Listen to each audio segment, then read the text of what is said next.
अब यति भइसकेपछि अब फर्स्टमा हामीले कति चाहियो यहाँ उयो 900 कति चाहियो त 950 भयो। हाइट अब जति दिँदा नि हुन्छ केही फरक पर्दैन हैन। हाइट हामीले जति दिँदा नि हुन्छ त्यसले केही फरक पर्दैन। जस्तै मैले कति दिएँ 40 दिएँ। 40 दिइसकेपछि क्लिक गरिसकेपछि यहाँ मैले एउटा यसरी राखिदिएँ भयो। अब यहाँ गएर एउटा नयाँ लेयर बनाएँ भयो।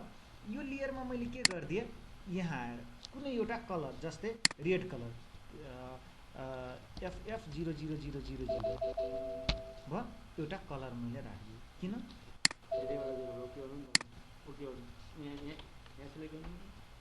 FF भयो।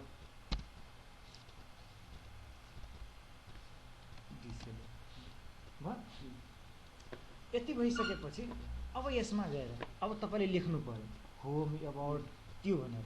अब यहाँ गएर जस्तै यो एरिया छ टेक्स्ट एरिया भयो। कुन कलरले सेतो कलरले यहाँ गएर यहाँ लेख्नुहोस् होम। यसलाई ठुलो गर्नुहोस् भयो होम ठीक छ। यसलाई स्पेस गरे एबाउट स्पेस गरे त्यसपछि सपोर्ट हेल्प्स भयो CLIENT क्लाइन्ट भयो हो कि भएन। SER सर्भिस यसलाई सिलेक्ट गरिसकेपछि यहाँ यसलाई चेन्ज गरिदिउँ। जस्तै मैले एरियल राखिदिएँ के राखिदिएँ त एरियल फन्ट सानो गरिदिएँ गट इट भयो क्लियर। सपोर्ट सर्भिस भयो कि भएन। अब मलाई के गर्नु पर्यो यहाँ फोटो राख्नु पर्यो हामीले। जस्तै अब यहाँ गएर सब 24 वटा छ कतिवटा फोटो राख्ने त्यो हो 4 वटा राख्ने कि के गर्ने 4 वटा राख्यो भने कतिवटा डिभाइड पर्न आयो एउटा ग्रिड एकजना कति पर्न आयो 6 वटा पर्न आयो आइगएन। 6 वटा पर्न आयो भने 6 वटामा हेर्नु एउटाको यदि 6 वटामा यदि पर्न आयो भने 6 वटा पर्न आयो हो कि हैन। 6 वटा पर्न आयो भने 6 वटाको भने 30 × 6 भनेपछि यहाँ कति भयो 180 र यहाँ 5 वटा त उ पनि छ नि 10 को भनेपछि 50 भयो। भनेपछि टोटल कति भयो 200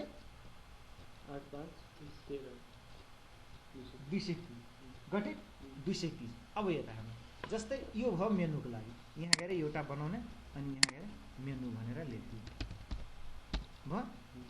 यो दुईवटाले सिलेक्ट गर्ने यहाँ गएर हाल्दिनु भयो कि भएन क्लियर। अब मलाई के गर्नु ग्यालेरीको लागि बनाउनु परेन कति छ 230 भयो कि भएन। हाइट मैले कति राखिदिएँ 100 कि 150 राखिदिएँ 150 राखिदिएँ 150 यहाँ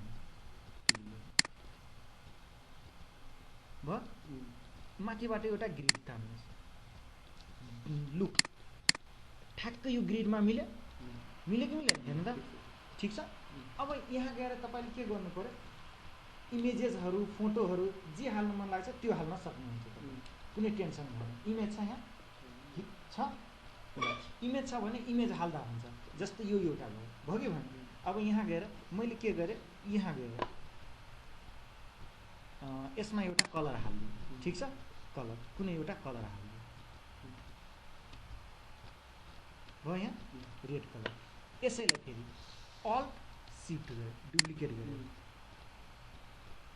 यहाँ राख्नु ठ्याक्कै ग्रिडमा मिलाएर फेरि यहाँ 4 वटा भन्दा बढी अट्दिनु भयो अनि एउटा लास्टमा ठ्याक्कै अटे ल। अब यसमा तपाईले यति भइसकेपछि अब ध्यान दिएर हेर्नु यो भइसकेपछि त भयो। अब यहाँ गएर यसलाई के गर्नु पर्यो यहाँ गएर एउटा यहाँ गएर भयो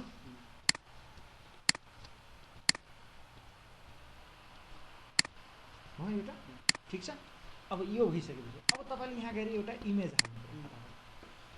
हाल्नु पर्यो के हाल्नु पर्यो त इमेज यहाँ गएर इमेज हाल्नु पऱ्यो भने इमेज हाल्न सकिन्छ हैन। ओपन गरेर यहाँ इमेज हाल्दा नि हुन्छ, केही फरक पर्दैन। कति बाई कतिको इमेज हो यहाँ छँदैछ भनेपछि यहाँ लोगो हुनु पऱ्यो। लोगो हुनु पऱ्यो परेन? अब लोगो यहाँ गएर जस्तै मैले यहाँ गएर यो साइजको लोगो, फर्स्टमा यो साइजको लोगो बनाउनु पऱ्यो भने यहाँ ध्यान दिनु कति बाई कतिको बनाउनु, ठ्याक्कै यसकै साइजमा बनाउँदा नि हुन्छ। भयो यति ठिक छ। यहाँ हो। अब यसलाई मैले के गरेँ, नयाँ बनाइदिएँ। यहाँ एउटा कुनै एउटा किसिमको कलर राखेँ बुझ्नको लागि।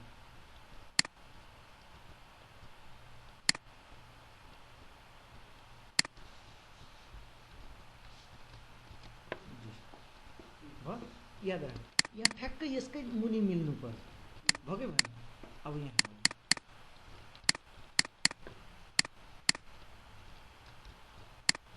भयो। यहाँ आइसकेपछि टेक्स्ट टुल लियो। अब मैले के गर्दै यहाँ गएर व्हाइट कलरमा लेख्दै। कुन कलरमा त?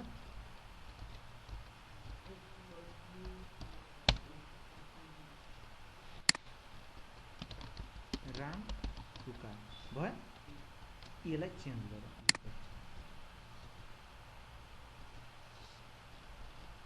कुन फन्ट राख्नु?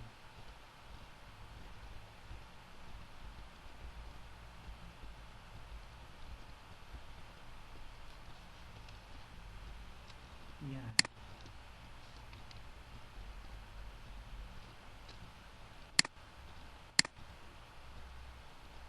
भयो। अब यसैले मैले मुनितिर टेक्स्ट अर्को लेखेर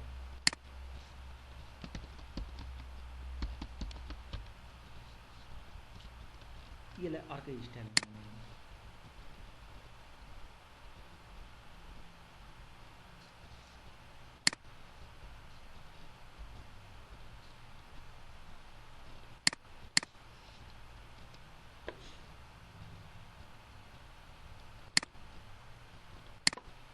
भयो ठिक छ। अब मैले यसलाई के गर्दै,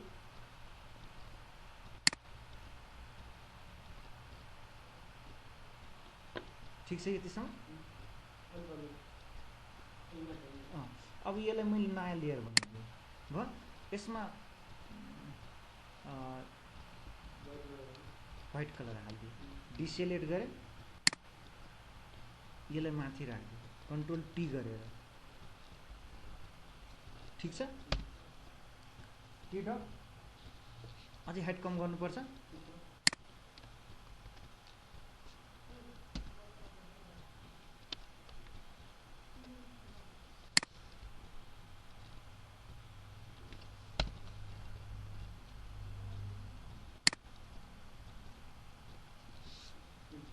क्लियर। अब यसलाई सेभ गर्नु। ठिक छ। सेभ गर्ने बेलामा डेस्कटपमा गएर के छ त